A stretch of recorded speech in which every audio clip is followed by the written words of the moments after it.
Very very very good morning friends. मैं engineer Dinesh.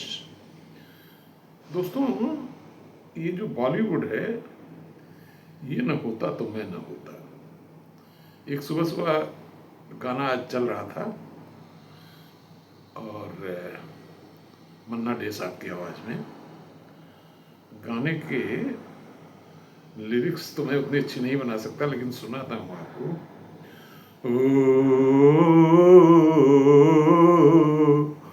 ओ नदिया चले चले रे धारा, अंशी चले चले रे तारा, ओ तुमको चलना होगा।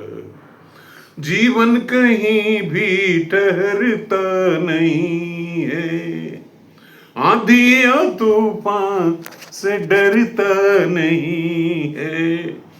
तू न चलेगा तो तू न चलेगा तो चल देंगी राहें, जीवन को तरसेंगी तेरी निगाहें, तुझको चलना होगा। देखिए, ये जो गाना है कि जीवन में ठहराव नहीं आने दीजिए। पता चला एक ही कमरे में बैठ करके 5 साल 6 साल घिसे जा रहे हो, थोड़ा बदलाव चाहिए। अमित माई सन, वो जो है किसी भी मल्टीनेशनल कंपनी में जब काम करता है तो 3 साल से ज़्यादा नहीं रुकता। इससे पहले कि कंपनी वाले कुछ सोचे, वो पल ही छोड़ देता है। और यहाँ तक कि ड्यूरिंग कोविड आल्सो उसने अमेरिका की एक सबसे बड़ी कंपनी जो टेलीकॉम की थी, उसको छोड़ करके दूसरी कंपनी में चला गया। तो मैंने पूछा, यार कि ऐसा क्यों करते हो? तो उसने कहा कि पापा, ये ऐसा लगता है कि जैसे ज़िंदगी ठहर सी गई हो एक जगह काम करने से। और हमारे यहाँ क्या फैशन है कि ऐसी नौकरी पकड़ो जो एकदम परमानेंट हो, बिना कुछ काम किए पैसा मिलता रहे। Look at the contrast.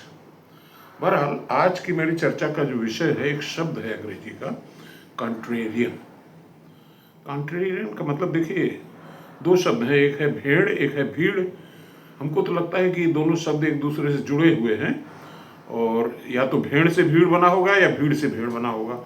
कहते हैं ना कि भेड़ चाल है, और ये भी कहते हैं कि भीड़ चाल है। जैसे जैसे भीड़ चल रही हो वैसे तुम भी चल रहे हो, तो तुम अलग कहाँ से हो?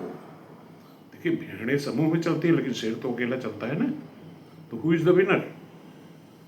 तो आज मैं इस कंट्रेरियन शब्द की व्याख्या करता हूँ कि जो भीड़ से अलग चल के। तो हालांकि अगर विश्व स्तर पे देखें तो जो इतिहास रचने वाले कंट्रेरियन पैदा हुए, उसमें सबसे ऊपर नाम चैट जीपीटी वाला दे रहा है, वॉरेन बफेट का, कि मार्केट सेंटिमेंट के विपरीत वो सोच करके इन्वेस्ट करते हैं और कहाँ पहुँच गए। दूसरे नंबर का नाम वो देता है एलन मस्क का, कि जब दुनिया गैसोलीन में बिजी थी तो उनका नहीं, हम बैटरी से गाड़ी चलाएंगे, और स्पेसएक्स क्रिएट करके उन्होंने कहा कि हम स्पेस में लोगों को भेजेंगे। बहरहाल, तीसरा एक नाम और है जो चैट जीपीटी नहीं बता रहा है, वो है पीटर थील। पीटर थील वो शख्सियत हैं जो जिनके बारे में मैं बता चुका हूँ कि जर्मनी में पैदा हुए और अमेरिका में पढ़े, पढ़ाई उन्होंने की फिलॉसफी में, और हो गए innovator. This is called contrarian. Philosophy वाला बंदा ये नहीं सोचता कि पेपाल क्रिएट करो। एलन मस्क के साथ मिल करके उन्होंने पेपाल क्रिएट किया और 4 साल बाद उसको बेच दिया। जो ह्यूज अमाउंट ऑफ पैसा कमाया, तो एलन मस्क साहब तो इधर आ गए बैटरी व्हीकल डेवलप करने, स्पेसएक्स करने। और उन्होंने क्या किया कि ही इन्वेस्टेड ह्यूजली, ऐसी दवा बनाने में रिसर्च करने लगे कि जो एजिंग रोक दे। दूसरा, उन्होंने ये प्रयोग करना शुरू किया कि इतना सारा हमारा जो जल का एरिया है, समुद्र है, नदियां हैं, क्यों न उस पर शहरों को बसाया जाए। इन दोनों प्रोजेक्ट्स में ह्यूज इन्वेस्टमेंट किया। वैसे मैं अपने बारे में बताऊं कि मैं भी काफ़ी हद तक कॉन्ट्रेरियन हूँ।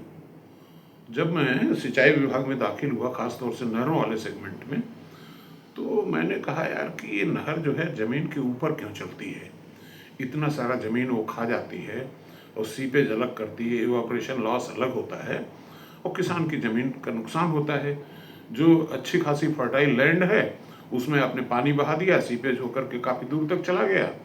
और तीसरा नुकसान ये कि जो हेड रीचेज वाला बंदा है, वो अपना साइफन करके पानी निकाल लेगा या नहर काट के निकाल लेगा। टेल पे पानी पहुंचेगा नहीं।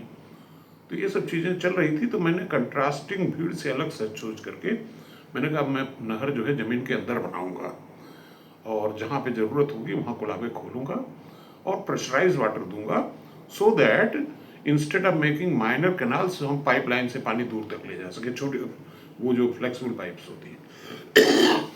और ये प्रयोग मेरा सफल हुआ और बहुत सारी नहरें अब इस डिज़ाइन से बन रही हैं। मेरा कहने का मतलब ये है कि, और देखिए पीटर थियल ने एक पुस्तक भी लिखी है अभी क्या कुछ 2-4 साल पहले लिखी है, उसका नाम है 0 to 1। उसमें वो ये कहते हैं कि भीड़ चाल से अलग हट करके कुछ दूसरा सोचो और ऐसी चीज़ बना दो जो हो ही ना, यानी कि अपनी मोनोपोली क्रिएट कर लो। यानी कि अभी तक जो हॉरिजॉन्टल डायरेक्शन में सोच रहे थे कि ये मोबाइल है तो हम इससे अच्छा मोबाइल बना दें, उनका ये कहना है कि नहीं, वर्टिकल डायरेक्शन में सोचिए। ऐसी चीज़ सोचिए कि बिना मोबाइल के ही बातचीत हो जाए, टेलीपैथी के बारे में सोचिए। तो दिस इज कॉल्ड कंट्रेरियन। तो भीड़ से अगर आप हट के चलना चाहते हैं, कंट्रेरियन बनना चाहते हैं, तो इस चैनल पे आपका बहुत बहुत स्वागत है। Thank you very much.